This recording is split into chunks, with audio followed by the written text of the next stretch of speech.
Hello, everybody, and welcome to another great episode of My EdTech Life. Thank you so much for joining us on this wonderful day. And wherever it is that you're joining us from around the world, thank you as always for all of your support. As you know, we appreciate all the likes, the shares, the follows. Thank you so much for just engaging with our content and obviously for all the great feedback and all the love. As you know, we do what we do for you to bring you some amazing conversations with amazing educators. And I definitely want to give a big shout out to our sponsors that really help us bring these conversations to life. And I definitely want to give a big shout out to Comeback Coffee. Thank you so much, Comeback Coffee, for keeping me caffeinated and creative at the same time to continue to do these wonderful shows. Big shout out to Book Creator. Big shout out to EduAid and Peelback Education. Thank you for your support. And today we have a wonderful, wonderful show. I just want to let you know that I have been following these wonderful women for a while, and every once in a while I land during their lives and they have such great conversations, having some wonderful points that they're sharing about education, about AI in education.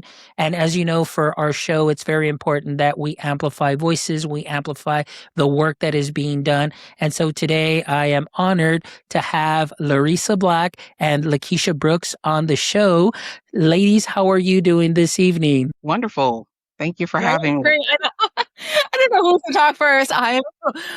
We're so excited to be here. Excellent. Well, no, I know you are because I am very equally excited because like I was talking to LaKeshia, earlier, and I was saying, you know what, it's just amazing how you two have started, having these conversations on Mhm, TikTok and really mhm. trying to bring, conversations to the community, sharing your Yes. experiences. And I love how well you do your conversations, the back and forth and different perspectives. And that's what I love. I mean, just hearing the people that are using it, the educators that are out there. And I think that's something that is very important, as you know, that, with the EdTech backlash right now and generative Mhm. AI being booed at many commencement speeches and so on, there's a huge divide between the no, I don't want to use it at all whatsoever. AI is bad. But then we do see that positive side. And I've always said, hey, I like to be in the middle, and Yeah. just kind of hear both Mhm. sides, but also to bring those voices together and see where it is that we might be able to meet. So I'm excited to have you both here and hear your perspective. So I'll start off with LaKeshia. LaKeshia, can you give us a little brief introduction and what your context is within the education space? Well, once again, my name is LaKeshia Brooks. I am a virtual teacher in Wichita, Kansas. This is my 17th year of teaching math. I come from a completely different background. I was in the Air Force before I transitioned to teaching. And so just bringing that kind of mindsets, like, you can do it, always thinking of, creating opportunities for students to be successful. I started virtual teaching during the pandemic. And so once that started, I saw, so many creators online just you can do this and you can do this. And they really empowered me to just begin looking at ed tech as a form of engagement for kids. And so I was just like, kind of hit the ground running. And so I am a huge advocate of using AI, in my classroom and just really teaching different tools to teachers because a lot of times they don't even know where to start. And like you said, there's a great divide of who wants to use it and who's like is just absolutely not a part of my lesson planning, but just looking forward. And I think that's what brought me and Larissa together is that it is something that if we want to see that engagement, that connection with kids that they need to be successful, we've got to start.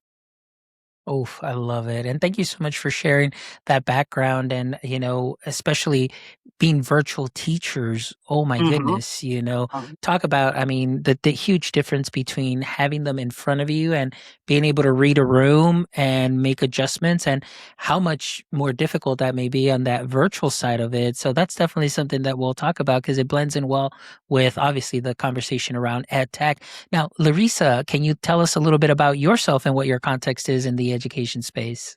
Sure. So I have also been in education for 17 years. And I originally got my degree in biology. So I wasn't going to be a teacher, but there's teachers in my family. And I just kind of fell into it, loved it, and was like, you know what? I'll go back for my master's, get my master's in science education. So did that. And I've actually been teaching virtually for the last 10 years. So before it was cool with COVID, not that it was ever cool, but Yeah. before it Yeah. was one of those things that everyone had to do at some point. There weren't many resources back then, honestly.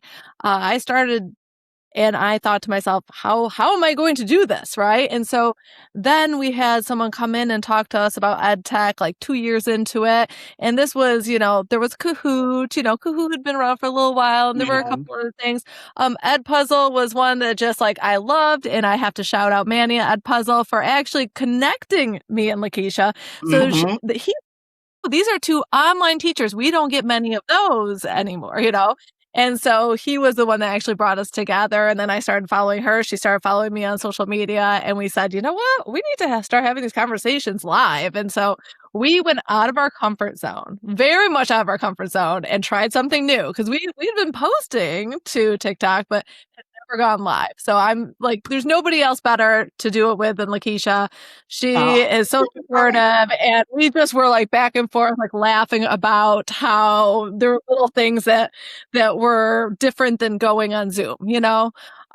So I have been teaching online earth science, all the different sciences, physical science, all that for about 9 years. But this last year was my first year without students. Actually, all of the students were my students this year because I was the technology and innovation coordinator. So I was helping the teachers to use the EdTech tools, which are so important in the online world because that's where we get a lot of our engagement. Yes, very interesting. But what I love is just your background and how you were able to connect. You have similar backgrounds, obviously, with virtual teaching now, serving in different capacities, but still helping virtual teachers and working with students. Like you said, Larissa, although you may not be working with students, virtually, but you are affecting in a positive way with ed tech and having that engagement. And I think that's something that is so important. And so, this is great in hearing from virtual teachers and hearing their thoughts too about AI and AI in education. So we'll start off with you, Larissa, just because of the change. Because when I got to know you and connecting and seeing the EduGuardians and connecting with everybody in such a wonderful group.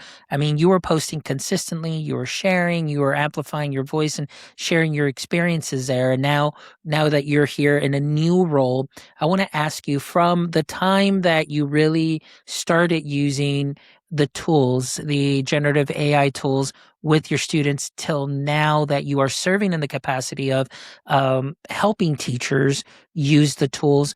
Have there been any mindset shifts from the very beginning of maybe just like, hey, let's move fast, break things to, whoa, let's kind of slow things down and see, be more methodical about things. So, tell me a little bit about that experience. Yeah, so it has been an interesting journey. It's kind of like that curve that happens where you're so excited about something new, and I'm like, oh my God, all the things we could do with this. And I Mhm. just, got going on how great it could be in so many ways, thinking about the positives. And then as I'm researching and doing more and, like just hearing from others, reading up on Substack and all these other things, I was like, oh, let me pause for a second because Mhm.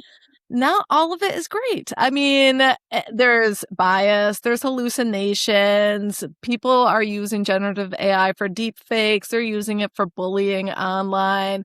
They're using it for scams. So part of me was thinking, okay, now we really need to not just be looking at how cool these tools are, because that's what got me into it to begin with. But we need to be looking at how to be more literate with them, how to be more fluent, to understand what's behind the curtain, you know what I mean? Like the Wizard of Oz, like it's not necessarily what you think it is. And it's really important that our students really understand that. So that's where I really started to become passionate about it and thinking this is the future. Our students deserve to understand this technology because it is going to affect them for the rest of their lives.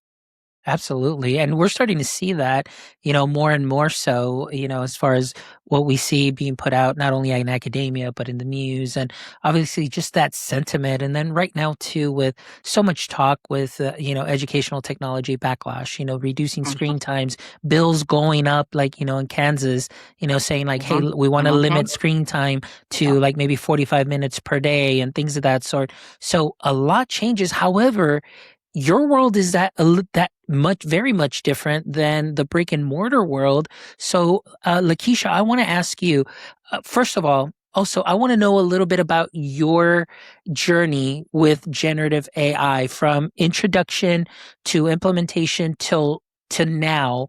What are some things that you feel you yourself have kind of changed?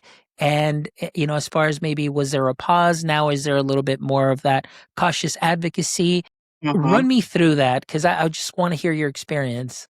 Yeah, actually, so as a teacher, I kind of was hearing what Larissa was saying. We start off and we're so excited about all these things that we're able to do.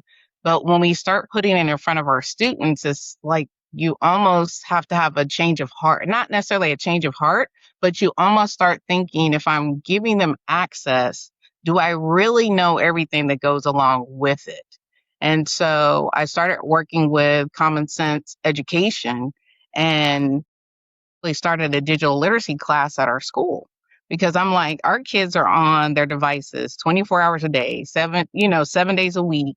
Their parents, are probably like, you can't have a phone, but, we're giving them this device so they have access to all these things and they need to be digital citizens. They need to be literate. They need to know that there are things out there that will unfortunately will expose them to things they might not be ready for. And so as a teacher, I think when I kind of got past that honeymoon phase, maybe when you think about it and you're really excited, like your Kahoot and your Ed Puzzle and your Wayground, you're just doing all of these things and it's exciting. You're thinking about the long-term effects of being online and how it can affect our children. So I think it was probably 2 years ago. I was like, and so I had been virtual for 4 years and I started looking a little bit deeper at as a teacher how can I set my students up for success? Because for them, Right. accessibility is key.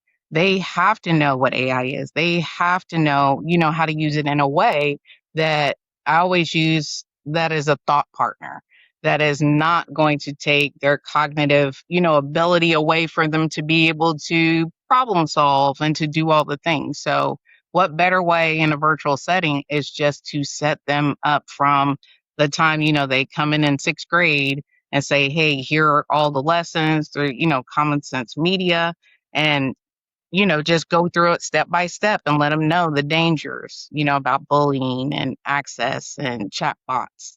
And so I've just really had the autonomy within my space to kind of create those things for kids. And That so is great. it's not just for my kids, I think it's something that all students should have access to. Yes, absolutely. Hmm. So I want to ask because I know you said a couple of things here, starting off with, us, even in the classroom, even before 2020 and then a little bit after 2020, we had to provide that engagement. We had to have those tools. So it wasn't just like, okay, here's the worksheet and so on. It's like you have to go through the lessons. I feel like,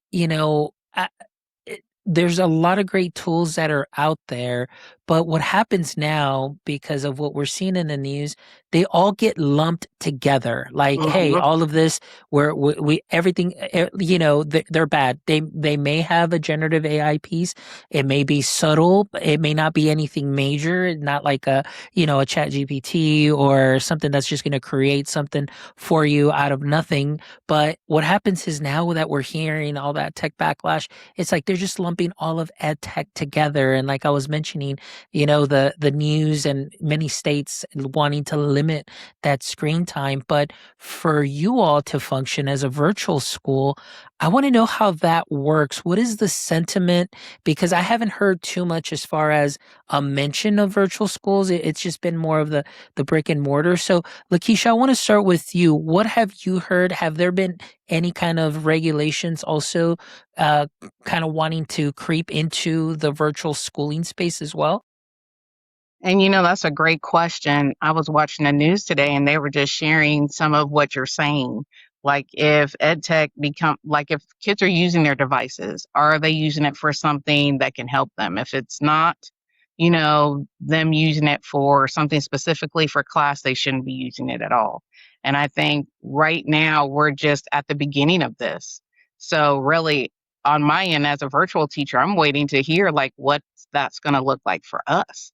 So I don't even have the answers at this point. I'm interested to see as they're having those conversations with the state school board, what that's going to look like for the students of Kansas. Oh my goodness, yes. And how Mhm. about you, Larissa? Have you heard anything, or just anything from the news or any other schools? Like, have they mentioned anything as far as also being strict on limitations with virtual schools? As of right now, there's nothing in South Carolina that is saying, "Hey, we have to restrict, certain amounts of, ed tech tools and things like that." However, I will have to say, as a school, we try to stick to the ones that we know work for us, that follow our pedagogy, that, we don't want 12 different tools. We want like 3 or 4 that are not doing the Uh, exact same thing. So that's one thing that we have been talking a lot about because there are budget cuts. We are a charter school and a virtual charter school on top of that. So in South Carolina, they have cut the budget a lot this past year. So I'm lucky that I am at a school where we're going to cut other things before we ever cut teachers. So that's one of the things I love about my school is that we know that even though we're virtual, it is the humans that are doing the hard right. work, right? And those relationships are so important. Excellent. Now, Larissa, I'm going to come back to you because you being in your new role and I, me serving in a role, I guess I would say would be pretty similar to that prior to getting into the ed tech space as a digital learning coordinator. I know budgets are huge and it's a big thing. And I know it's been a talk for the whole United States as far as budgets being a lot tighter. I want to ask you in your current role and working alongside, your stakeholders, what are some of the things that you, through your level of experience, not only as a teacher, but now, working with teachers and training them with ed tech tools, what are some of the look fors, and maybe some advice that you might be able to give somebody else that might be in your role or in a virtual school to select just the right type of tool to help your students and help your teachers? Yeah, that is a great question. And I think that we have to think about this constantly, right? And it could shift, but one of the things I like to do when I'm looking at specifically AI tools, chatbots, things like that, is I try to break it. Like, I'm like, Ken, what would a teenager do to try to break this? How can I make Mhm. it so that the guardrails are down so I can somehow get past those guardrails? Because that's what students are going to try to do, especially the Mhm. tech savvy ones. They're going to be like, Psh, let me see if I can get this thing to tell me something absolutely ridiculous.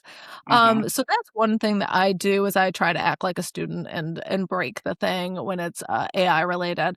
When it comes to other ed tech tools, I really want to see that they're engaging, of course, but I want to be able to get the data on my end. So make sure that it's not something that is just for fun. I mean, we want to use that data, formative assessment, to make decisions on what the students need to focus on next, whether or not they need to get pulled to tier 2 instruction.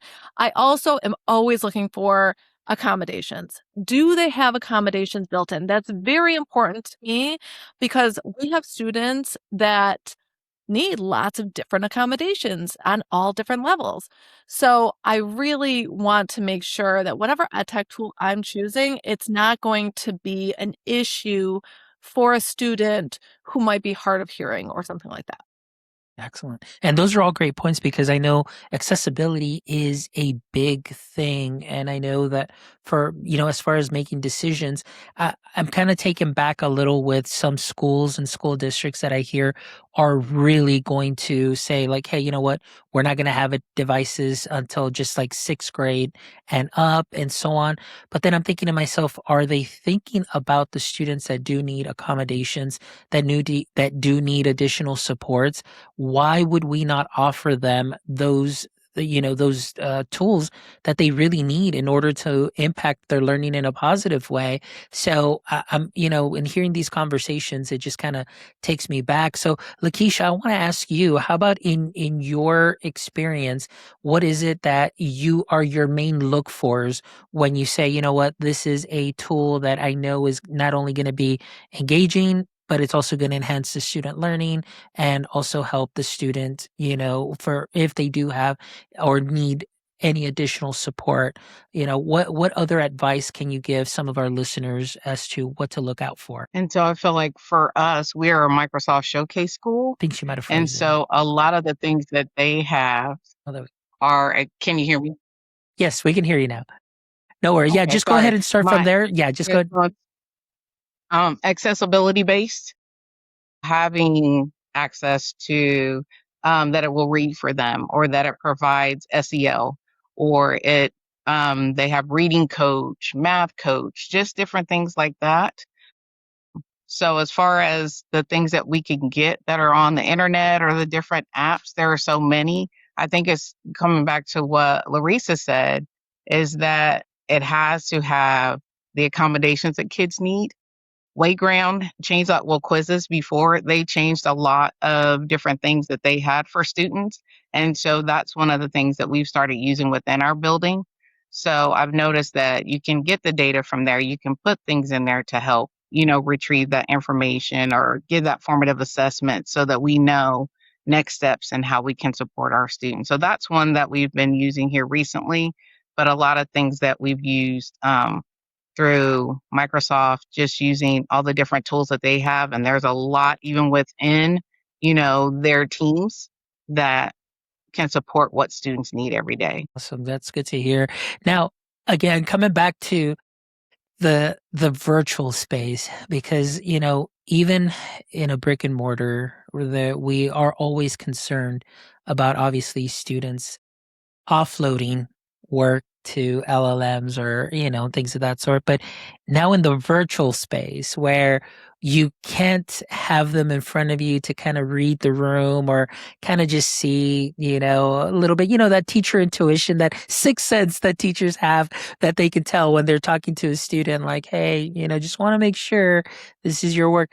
I want to ask you, how has that been for you? And I'll start off with you, LaKeshia, and then we'll go with Larissa. But LaKeshia, what has been your experience? How do you kind of just work through that with students? That's a great question. I'm still learning to work with students through that, because as a math teacher, what is, as how do I put it? A lot of students, that is their struggle. Like, as soon you can give them a worksheet, the first thing they're going to do is open that up and they're going to be like, I have no idea what to do. So just teaching them that, hey, you might not have the answer, but what are some things that you can do? What are some resources that you can use, right, to help you? So just thinking of, and we talked about this in our last podcast, that authentic assessment, like changing how we assess what they know. Because if we're just doing a worksheet, you can upload that into you know, any AI model, and then it'll spit out what you need. But how do kids know if it's even right? I think kids have to understand that it's still learning just like they are, and they have to be willing to, take some of that ownership. Like, okay, I understand this is there to help you, but ultimately I need for you guys to know what to do and not just take, what you're getting, your output as face value, and that's it, because it's not always correct either. So just Yes, having those absolutely. conversations, I think, with kids, and just letting them know that I want them to be responsible. I want them to have the confidence to know what to do. And if they use AI, that's fine, but it's not the be all end all. I need for you to ask questions. I need you to be willing to, just start over if it's not right, to, reach out if you need help. Just a lot of different things. And that's why I said I'm still learning, even as a virtual teacher, how can I help my students to connect with what they're doing, instead of just saying, I'll just get it from, ChatGPT or wherever, and then I'll just turn it in and I'll let that be my A for the day. And it's like, oh, that's not your A. that's somebody else's A, Oh, Yeah. okay. No, but what I love that you mentioned was kind of just changing the way that we assess too, as well Mhm. as opposed to, I know in person you have a worksheet or a test on paper, Mhm. then that of course if with virtual it's a substitution of, okay, here's that same worksheet, but now it's just digital. But now Mhm. it's like maybe even augmenting or even modifying now with the technology that we have, instead of just like, hey, here's that worksheet where that they might be able to find answers through a different method or just even with their phone snapping a picture. Mhm. But now Mhm. explain to me how you solve the problem. Record yourself, Mhm. Mhm. doing the problem or explaining it to me. How did you do it to get into the thought process? And I think that for Mhm. me, before any of this back in 2016 when I was still in the classroom is really one of the ways that I started assessing my students is really just explain the learning to me. And I think that's something that is very helpful. And I know that that's kind of what I hear from various school districts. And now that they're trying to really reshape the way that they assess and making it more of a visual assessment and a combination thereof, like be able to do it on paper, but justifying their answer. But Larissa, I want to ask you now that because now you have that experience in two roles, tell me a little bit about your experience as far as the classroom teacher of record. And then now, how do you work with your teachers to train them up on how to deal with these situations? Yeah, and we know this is the $1,000,000 question everywhere, right? Whether you're in a actual brick and mortar classroom or outside of one, because you're going to be bringing kids are bringing home homework, right? Now, we've always known that like parents could help them or siblings could help them. So you never always know that what's coming back is actually essentially theirs. But one thing I think that it's a mind setting shift of talking to the students about your voice is powerful. Your voice is powerful. Don't let AI take your voice away. That is one of my biggest things. Like I'm constantly talking about to teachers, to students. And even though I didn't have my direct own students this year, I still would go into different live lessons and help out and was able to, you know, give my spiel to the kids, right? So another thing that I feel like has been helpful, both as a teacher and now in my role of supporting teachers, is having students create in Google Docs. We are a Google school now, so it makes it a little bit easier. And using Yeah. Brisk teaching to be able to see the entire creation of an essay or something like that. It's basically just taking the version history, which is directly in Google, and being able to see it. And that's great because not only do you know, okay, it's probably the student's work. I mean, you really don't know who's typing on the other end and whether they have an AI agent doing it for them. That's a whole nother mess, right? But you can ask very specific questions about, hey, why did you write the conclusion before you wrote the rest of this? Or, hey, what you copied and pasted this from somewhere else. Where did you get that information? And are you, verifying it and all of that? So I think it helps to start conversations. And that's where we are at right now is we're not going to say, oh my gosh, this student used AI. Now we're going to just, it's going to go and we're going to have a power struggle if we start with that, right? The question is, be curious, right? Like I'm curious about my students' work. How did they come up with it? Where did they get the ideas? All of that type of stuff. Um, Another platform that is helpful with this, like you said, being able to see the thinking basically of our students is Snorkel. Snorkel is one of my favorite apps because I feel like it really does a great job, like Flipgrid used to, of the students being able to present. But however, you can still have them do that in Canva. I mean, our students have Canva, they can record themselves, they can explain their thinking. You just have to you need to make sure that you're giving them the instructions on how to do it because not everyone is super tech savvy. So I think that's part of the digital literacy part, right? You're working up to that. But there Mhm. are so many different tools and so many different ways of being able to see that student's learning process. And that's where we are able to jump in and say, okay, well, that thinking might not have been completely correct. Like, here's where you need to shift to. It's But this is a constant struggle. It's going to be a constant struggle of making sure students are doing their own work and coming up with different ways to assess. Great insight. And that's something that's fantastic that I truly think will definitely help in that aspect. And the wonderful part about this is that EdTech has those tools that can make it happen. But like I mentioned, it's like right now, it just seems like everybody's just putting all of that tech together and no tool is good right now. Everything is evil. And, and that's just that sentiment. But I think they'll soon realize, I think once we get back into this school year, I feel like it's going to start off strong with that sentiment. But once they start realizing like, oh, well, wait a minute, we didn't account for our students that need those additional supports, the accessibility features. And then I feel like that'll kind of level out and stuff like that. But right now, like I said, it's just that narrative is so strong. But just to hear what your experience is, and it really helps me. And I know it's going to help our audience too, as well. And especially getting that virtual teacher perspective, that virtual education piece. I think that's something that is huge. So I want to ask you, and Larissa, we'll start off with you. I want to ask you, is there anything about, or what would you say about virtual teaching? Is there one thing that makes the AI adoption a little easier than it would be in a traditional classroom, being that the students are already on a device? Or do you find that you feel it would still be about maybe equally difficult to be able to, adopt the AI in the same manner than a brick and mortar? Yeah, that's a great question. I honestly think it's about the same. And maybe it's just because I've been in virtual teaching for 10 years, so I do know the nuances that go along with it, and I know which edtech tools to use for different strategies. But honestly, I do think we're all kind of in the same boat when it comes to AI integration, AI literacy, and giving students the power to use their own voice instead and choose when AI is appropriate and when it's not. Excellent. Now, Lakeisha, I want to ask you the same question.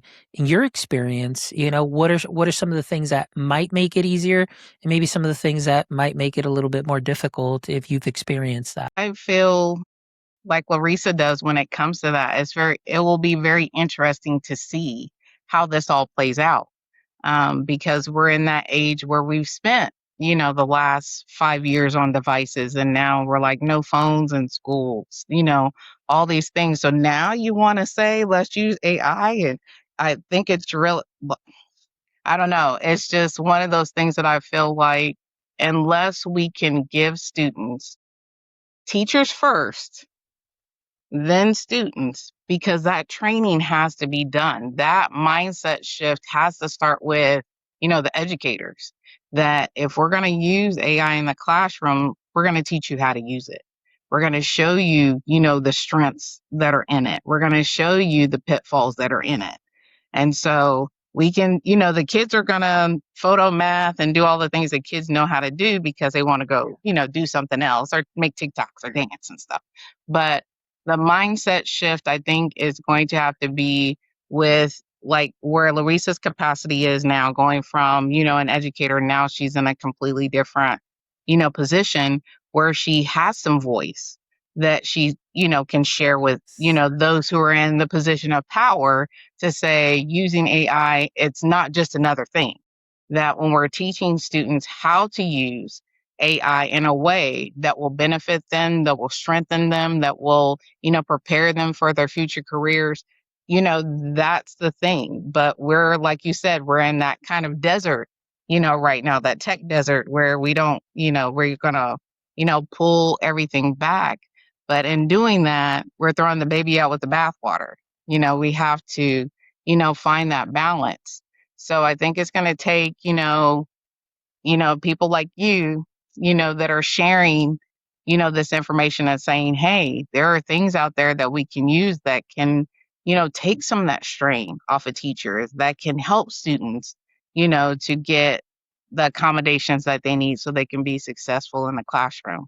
So it, I'm like this because it could go either way, but I just think it takes us, sharing what we're sharing and saying, hey, it is a good thing, but we have to give kids the tools, teacher tools first, to teach the students what they need and how to use it. Absolutely. And I think that's such a great point in what you're doing too. Like you said, like myself and many other podcasters out there in this space that are looking for wonderful educators like yourself, seeing the work that you're doing. And that really is a form of advocacy for us. And just as long as we can put it out there and have just the right people listen, because as we know, oftentimes, and maybe sometimes decisions are made with not Mhm. everybody in the room, and Right, and that goes at the district level. Many times not the right people are in the room, all of a sudden a decision is made, and it may not be the best decision. But here we really, what we need to do is have those voices be heard, like you mentioned with Larissa now in her role, to you, LaKeshia, in your role as an educator, and myself, just really taking your voices too and amplifying them through my networks, that hopefully, people would start listening. Because you're right. I mean, right now, just as much as a cautious advocate as I was, and then at the very beginning, I was like really like move fast, break things. Then I had to slow down when I started doing yes. more research. And then for a Uh-huh. while, I was just like, no, no, no, no. Like, but then I was like, you know what? I need to be. I want to be that connector of both sides so we can Uh-huh. have these conversations and hear Right. everybody's perspective on it. Because I'm not saying that there aren't things that shouldn't change, maybe, depending on the screen time, vetting those types of Right. platforms. And for me, I'm just going to be honest, I'm not a big fan of those platforms where it's like, okay, this platform is for math and you have to do your 30 minutes per day per subject, because it becomes more of a compliance Right. than actual learning. It's more like, Uh-huh. okay, well, I did my 30 minutes. Here's my check. I did my 100 problems for the week. But did the student actually learn? And True. oftentimes, I think there was also a little bit of that backlash where we may have seen at some point educators that'll just say, okay, let me like click, click, click. Okay, guys, here's your lesson. Just get on the Chromebook and, I'm done for the day. And, those are a lot of things there, but are they things that can be fixed? Absolutely. We just have to have the right conversations, select the right tools, and listen to educators like yourself, LaKeshia and Larissa, what you're saying, and just be able to start making some of those changes in a positive way, and not just, like you said, throw everything out the window and say, nope, no tech. We're all going to be just paper and pencil the whole time Mhm. while everybody else moves forward, with technology. And then what? So I'm kind of having that mindset now of, yes, we still need to be cautious, but I'm there's so much positive that comes from this still for all of our students, and I'm loving it. So I'm loving having this conversation. So as we kind of start kind of wrapping up a little bit, I do have a couple of closing questions for you. So I'll start off with you, Larissa. I want to ask you if you could go back to November. Well, we'll go back before, 2022, November 2022. What is one thing that you can tell yourself, or that you would tell yourself before you started using AI in your classroom? I would tell myself to start learning about AI before ChatGPT came out, because whenever we talk about AI, we automatically think generative AI. But they're understanding the actual artificial intelligence, the algorithms, the patterns, everything that goes into it. I think that would have been really helpful as I went into learning about ChatGPT, using it, and understanding the positives and negatives of it. LaKeshia, how about yourself? What would be one thing that you would tell yourself, coming into 2022, and using AI in your virtual classroom? Learning all the ins and outs. I mean, we're on the same wavelength because there is so much there. And I think we hear, the space is vast, and a lot of people are sharing information, and we're like right there, we're garbling it up. But sitting there and taking the time to, we talked a little bit earlier about the theory and, all the things, that all the educational side, but there is some value to that because that sets the foundation for us to understand what it is and where we go from there. So I agree with Larissa. just starting off with the very beginning. What is it? What is the difference? What do I need to know? Where do we go from here? And then being able to make an educated decision about what to do next. Because I'm a firm believer knowledge is power. Like whatever space, whatever vein you're in, when you know what it is, then you're able to, make educated decisions about how you move forward. And once you have that, and we're doing it right now, we're sharing it with other people. So just having that information, I think initially would have helped a lot. Like we're learning so much every day, and I'm thankful as a virtual teacher to have the autonomy to, I can, if I don't know how to do something, we go over here, we look it up, and you kind of run back and forth and get what you need. But just having that foundational knowledge, I think Excellent. November 2022 would have been like, we're going to have class now. You're going to Yeah, learn the ins and outs, and it's going to go from here, but you're going to be able to have everything you need to be able to do it as well. And it's not like that. It's like you're not going to wake up one day and have everything you need. It is definitely a hodgepodge, and it's growing, you know, every day. And absolutely. so just keeping up Absolutely. with it. Absolutely. So, Larissa, I want to ask you, we'll start with Larissa first, but this question is for both of you too as well. I mean, as fast as AI is moving, I mean, today we got a release of another Claude model, and as fast as these models are shifting, they're evolving, they're getting better and better. I want to ask you, and I'll start off with Larissa, what do you think the future of virtual schooling will look like with as fast as AI is changing, and what are some things that maybe you are excited about, but maybe some things that might concern you as well? Yeah, I think that I'm concerned that because chatbots are going to get better at tutoring, because they're going to be more personalized, that a leader at the top of the school district will say, well, we've got this and why do we need teachers, right? Like that's the thought process, which I'm like, no, because teachers are there to form relationships, to help students along. Like there's only so much a chatbot is going to be able to do ever, right? So that concerns me, that maybe some leaders might think that this is actually a doable thing or something that should be happening. And I feel like from a humanity standpoint, that should not be happening. Um, One thing I am excited though to have more personalized tutors that don't take over where teachers left off, but like that are available when students really need it. Because, 9 o'clock at night while Susie's trying to study for the test that's tomorrow and she's having a hard time with linear equations, well, mom and dad might not be able to help out, right? Like that's stuff that it's been a while since they've learned it. And me myself, I'm a science teacher, but as I'm helping my son with math in 6th grade, I'm like, I need to remind myself how to do this. Like I need to go back and kind of relearn and then teach him. And he gets annoyed with me, but that's fine. I'm like, you know what? I'm showing you that I need to learn it first. I'm showing you how to do that. So I'm trying to model. But I am excited to have the ability to have more personalized tutoring available at a cheaper rate. Because yes, we know that students do wonderful with one-on-one tutors, but most people cannot afford that. Absolutely. No, you're right. And that's something that I love that you mentioned, because it's really just it's an extension of what is happening in the classroom. So this is an extension of what the teacher taught.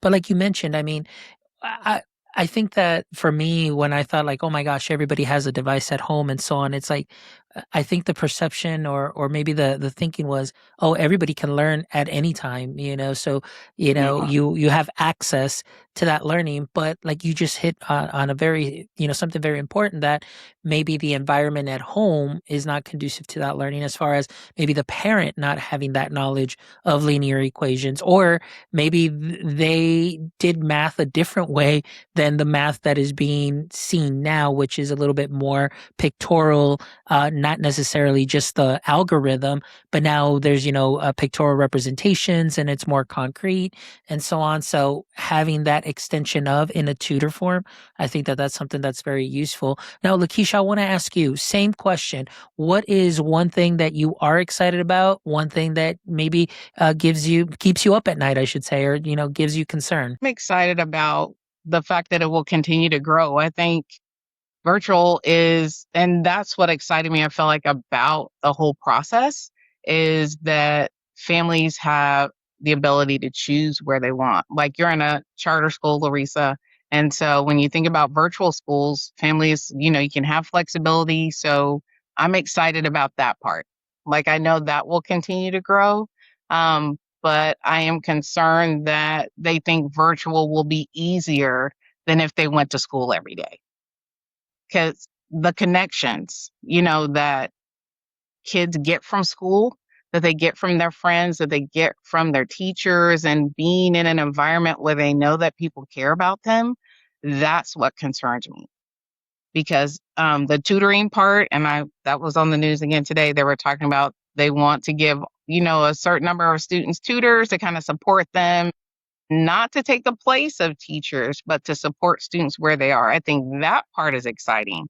But if we begin to look at virtual school as something that takes a place of, like a device taking a place of teachers, and to do the things that teachers do, we wear so many different hats. And it is not, I understand that a robot or a chatbot cannot take the place of, the smile that kids get, or the reminder, oh, you got a haircut this weekend, or, just the things that teachers do, just being a part of a student's life.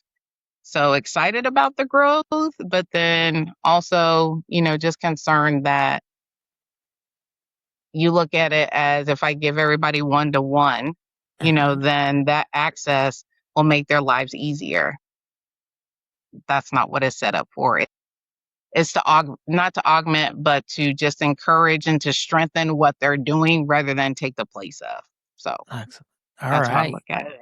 Great answers. Thank you so much, ladies. Mhm. Now, before we wrap up with our last three questions that I always ask, their little mini speed round at the end. Hopefully, you did get to see the questions on the invite. Mhm. But I want to give you a little bit of time to let my audience that's listening, that has gotten so many great gems from you all regarding virtual school, regarding AI in education. What would be the best way that they may connect with you, and how often do they do their pods? You do your podcast that they can connect with you. So, LaKeshia, we'll start off with you. Mhm.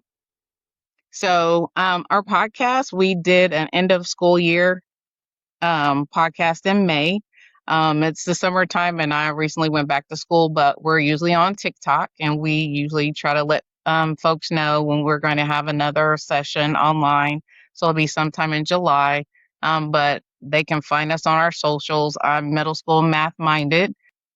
So just spell out the word, or you can also just MS and then middle school math minded on Instagram, on Facebook, and all the things. So just Perfect. asking if Larissa, go ahead. yeah, I was just asking about the show, like, the podcast, like how often do you go live, and how might the audience be able to connect with you also on TikTok or social media?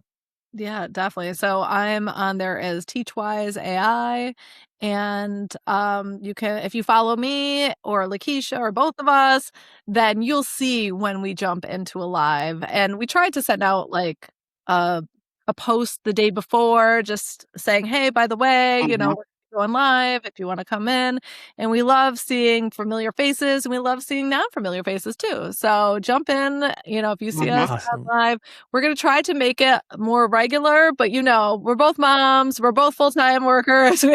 Sometimes it's tough to make it like, okay, every month at this specific time. We usually like our Friday nights though. Yes. Awesome. And I guarantee you guys definitely stop by, jump in the conversations, and it's great. So you share some great insight. And I think it's fantastic when you you're hearing it from the people that are doing it. They're interacting with students, they're interacting with teachers, and it's always great to just get different perspectives. And sometimes, so you may not feel like, oh, okay, I'm not the only one going through this. And then you build your network and you connect and you continue to grow together. And I think that's something that is fantastic. And building up your professional learning family is something that is fantastic. So you definitely want to connect with both of these wonderful ladies on TikTok and just jump into their podcast too as well.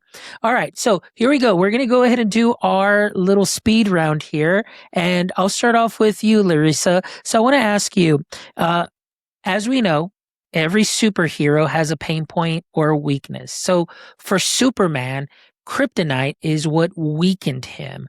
So I want to ask you, Larissa, in the current state of education, what would you say is your current kryptonite? I think when an edtech company comes in and says, this is going to be life-changing, like this is going to change education, this is going to be revolutionary. Please don't use the word revolutionary ever again, because there's never been just one edtech platform that has changed the world. Like, that's just not the case. It takes a lot of hard work on all of our parts to support students in a variety of ways.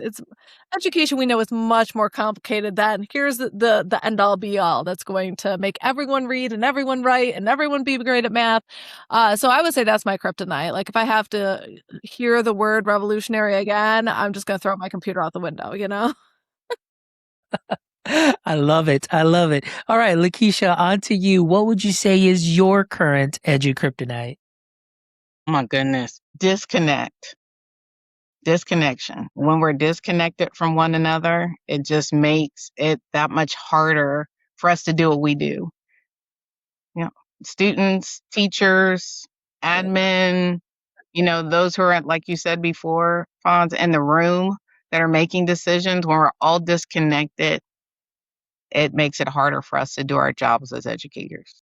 Powerful. That was powerful. Great answers, though, both ladies, too, because, you get those buzzwords, you get the new platforms, and all of a sudden it's like, it's like we're so tired of it.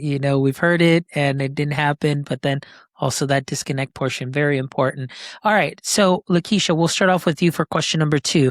If you could have a billboard with anything on it, what would it be and why? Oh, I think I've thought about teachers in that regard. That I'm a teacher, allow me to grow and try new things so that I can help my students grow. I'm very much in like that growth mindset, even though that's a buzzword that I think we've heard so much. But I think as educators, to really help the next generation, we have to be in that growth mindset. So as a teacher, allow us to grow, reflect, and to try new things so that we can help the next generation. Oof, I love that. Like, I'm a teacher, or we are teachers, let us grow. Like, that's something that's great. That's like powerful. I love it. All right, Larissa, how about yourself? What would your billboard say? It's going to be real simple. Be kind. Be kind. You never know what other people are going through. If you assume the best intentions and try to think of, sometimes someone will say something that seems very direct or rude.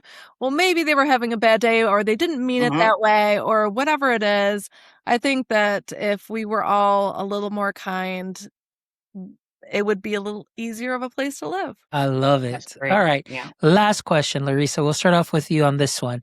If you could trade places with anyone for a single day, who would that be and why? Oof. If I could trade places, I would trade places with my house cat because I would like to just chill and enjoy, like, not having to pay taxes, not having to pay bills. What a life, right? I want to come back as a house cat. Yeah. Getting taken care of, you're inside, and then you have humans that'll do anything for you. So that is fantastic. I love being that. A princess. Great answer.